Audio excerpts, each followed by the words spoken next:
강봉균 새누리당 공동선거대책위원장이 들고 나온 한국판 양적 완화 정책, 이번 총선의 이슈로 급부상하고 있습니다. 저희가 오늘은 강봉균 선대위원장을 전화로 연결하고 내일은 더불어민주당 김진표 선대위 부위원장을 연결하도록 하겠습니다. 자, 먼저 이 한국판 양적 완화라는 것이 어떤 정책인지 먼저 제가 잠깐 설명을 드리고 강봉균 위원장에게 듣겠습니다. 중앙은행이, 한국은행이죠, 시중에 채권을 매입해서 사들이는 방법으로 돈을 시중에 푸는 것입니다. 구체적으로는 주택담보대출 채권 그리고 산업은행 채권을 한국은행이 인수하는 방안입니다. 이렇게 풀린 돈을 채무조정을 비롯한 기업의 구조조정을 추진한다는 것입니다. 그래서 부실기업은 퇴출시키고 이렇게 되면 경제 부실이 완화되는 썩은 살을 도려내게 되고 그러면 그 자리에 새 살이 돋으면서 일자리 증가로 이어진다는 것입니다. 그리고 주택담보대출 상환기간을 20년으로 확대하는 것을 비롯해서 가게들이 겪고 있는 가계부채 부담을 감소시키는 것에도 이 돈을 투입한다는 것입니다. 그러면 가게들이 빚부담이 줄어들게 되니까 그만큼 그것을 소비할 수 있고 돈이 돌게 된다는 것이죠. 자, 그러면 강봉균 위원장에게 직접 들어보겠습니다. 안녕하십니까? 네, 안녕하세요. 강봉균입니다. 네, 전화 연결 감사합니다. 제가 지금 드린 설명에서 잘못됐거나 좀 더 보충해 주실 말씀 있으면 해 주십시오. 네, 잘못된 게 하나도 없고 아주 잘 정확히 말씀하셨습니다. 고맙습니다. 보충하실 말씀 없습니까? 네, 아주 요약해서 잘 말씀하셨어요. 구조조정을 돕는 이런 자금은요, 사람으로 얘기하면은 썩은 살을 도려내고 새 살을 나오게 하는 일종의 수술이거든요. 외과 수술. 예.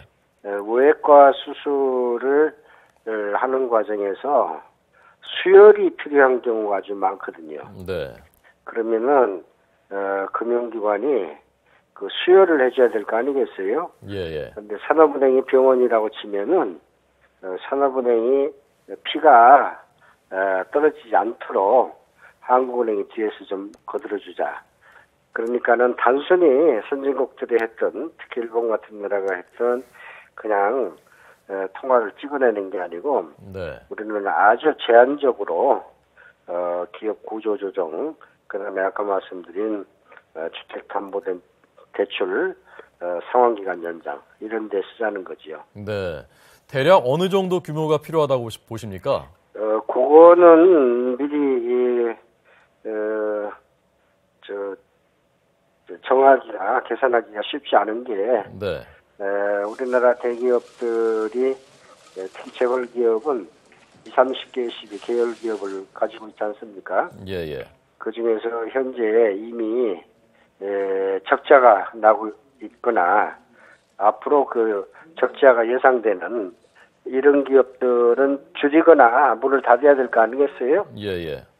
그리고 이제 소위 신성장 동력 산업이라고 새롭게 국제 경쟁력을 가질 수 있는 이런 분야의 투자를 하자는 거기 때문에, 네. 그건 제공 금융기관들이 아마 케이스 바이 케이스로 판단해야 될 겁니다. 네. 이 공약이 당 지도부하고는 다 합의가 된 겁니까, 위원장님? 글쎄요, 당 지도부라는 게 선대위인데, 예. 선대위에서 다 설명이 된 겁니다. 네. 김종인 더불어민주당 대표가 어제 이 한국판 양적 완화 정책에 대해서 직접 언급을 했는데요. 김종인 대표의 말을 잠깐 들어보고요. 거기에 대해서 강 위원장님의 답변 들어보겠습니다. 네. 보시죠. 지난 8년 동안 새누리당 정권이 지속적으로 추진해오던 통화랑 증대, 예를 들어서 양적 완화, 대기업에 대한 규제 완화, 이러한 것으로서 일관을 했습니다만은 실질적으로 우리 경제 상황에 대한 아무런 변화를 가져오지 못하고 오히려 청년 실업은 12.5%라고 하는 최고의 수준을 보여주고 있습니다. 네. 그동안 돈 계속 푸는 정책 그리고 대기업 지원했는데 무슨 효과가 있었느냐, 어떻게 답변하시겠습니까? 8년이라고 그러면은 5년은 이명박 정부 기간을 얘기하는 것 같고, 예. 3년은 박근혜 정부 기간을 얘기하는 것 같은데, 이 두 정권에서 내가 얘기하는 것과 같은 소위 양적 완화 이런 정책을 공식으로 채택해서 한 일이 없어요. 네네. 그러니까 저분은 뭐를 양적 완화라고 하는지 정확히 모르고 하시는 얘기 같고요. 네. 그 다음에 규제 완화는 규제가 두 가지가 있을 수 있어요. 하나는 대기업 자체를 좀 이렇게 행위를 제한하는 게 있고요. 예. 그 다음에 이제 그 공장 같은 거 입지 이런 규제를 완화하는 건데 이거는 네.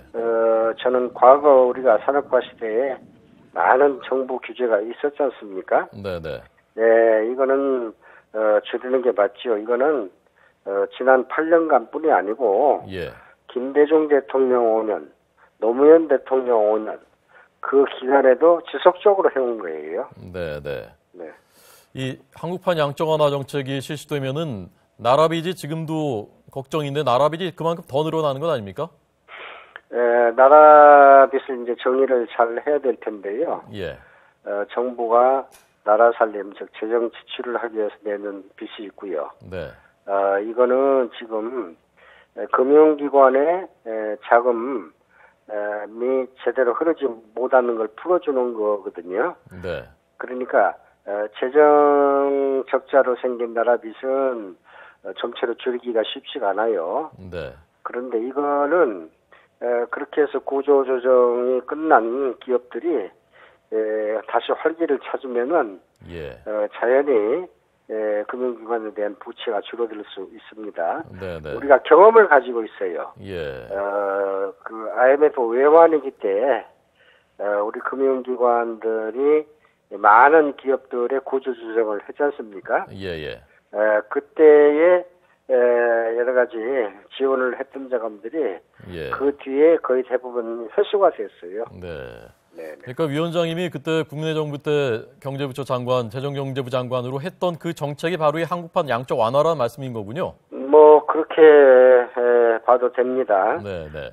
제가 청와대 경제수석에 네. 이어서 재경부 장관을 하면서 5대 재벌 중에서는 대우그룹 같은 거는 워크아웃이 돼서 그룹이 해체되기까지 했지 않습니까? 예, 예. 그 다음에 이제 6대 재벌에서 30대 재벌까지 25개, 이거는 어느 정도 강도 높게 했냐면은, 그, 부실 기업을, 부실을 정리하면서, 네.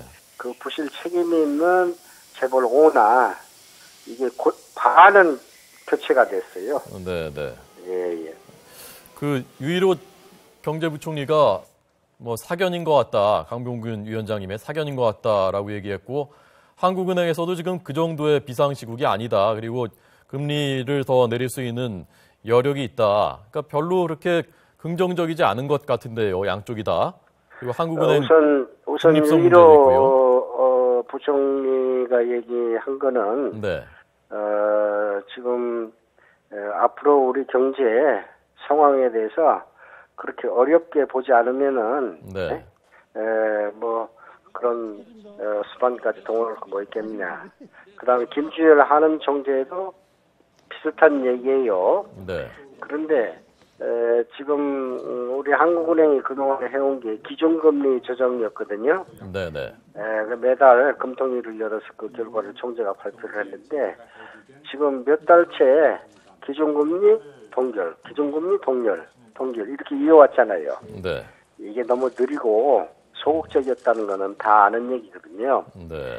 그리고 지금 미국이 됐든지 일본이 됐든지 기준금리를 조정하는 것보다 훨씬 더 많은 비중을 양적 완화, 통화 공급을 확대하는데 네.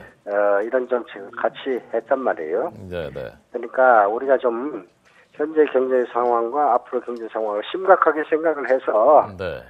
미국이나 일본이나 EU, 심지어는 중국까지도 이렇게 쓰고 있는 금융정책에 대해서 그 장단점 이런 걸 잘 살펴서 한국 실정에 맞는 이런 것을 써야 된다 하는 게 제 생각입니다. 예. 그분들도요.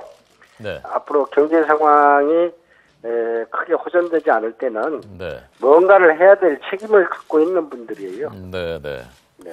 김종인 대표가 아까 이 한국판 양적 완화에 대해서 비판하는 발언을 들으셨습니다마는 김종인 대표가 주창하는 경제민주화하고요. 이번 총선에 더불어민주당의 경제 공약에 대해서 어떻게 생각하십니까? 친정집인데요. 글쎄요. 지금 김종인 대표의 경제민주화가 사실은 구체적으로 뭘 하자는 거냐 하는 거가 불분명했기 때문에 네. 박근혜 정부 때 그 김종인 대표한테 많이 물어본 모양이가 뭘 네네. 경제민주화가 되느냐 하고 경제 전문가들끼리 많이 머리를 맞다고 했는데 예. 그렇게 신통한 것들이 없었다고 제가 들었어요. 네. Anyway, 그분의 기본적인 경제민주화의 그 컨셉은 뭐냐면은 예. 대기업들이 투자를 하고 대기업들이 활성화가 돼도 중소기업한테 그 효과가 파급되지 않는다. 그렇습니다. 예. 요새 흔히 낙수 효과라는 말을 쓰잖아요. 예. 그런데 그런 주장이 납득할 수 없는 게 우리나라 중소기업들의 대부분은 대기업과 연결이 돼 있어요. 네. 부품을 다 납품을 하고 그다음에 특히 서비스업 분야의 중소기업, 자영업자들은 대기업이 만든 제품을 다 소비자에게 파는 도소매업, 예. 운송업 이런 거 하고 있잖아요. 네. 이런 거는 시장에서 누구든지 다 아는 얘기인데 대기업이 그러면 침체되면 그들도 사업이 위축되지 않아요? 네. 또 대기업들이 활성화되면은 그들도 경기가 좋아진다는 건 상식적인데 예. 이런 그 냉엄한 현실을 무시하고 마치 대기업과 중소기업이 칸막이를 쳐놓고 따로 노는 것처럼 얘기하는 거 네.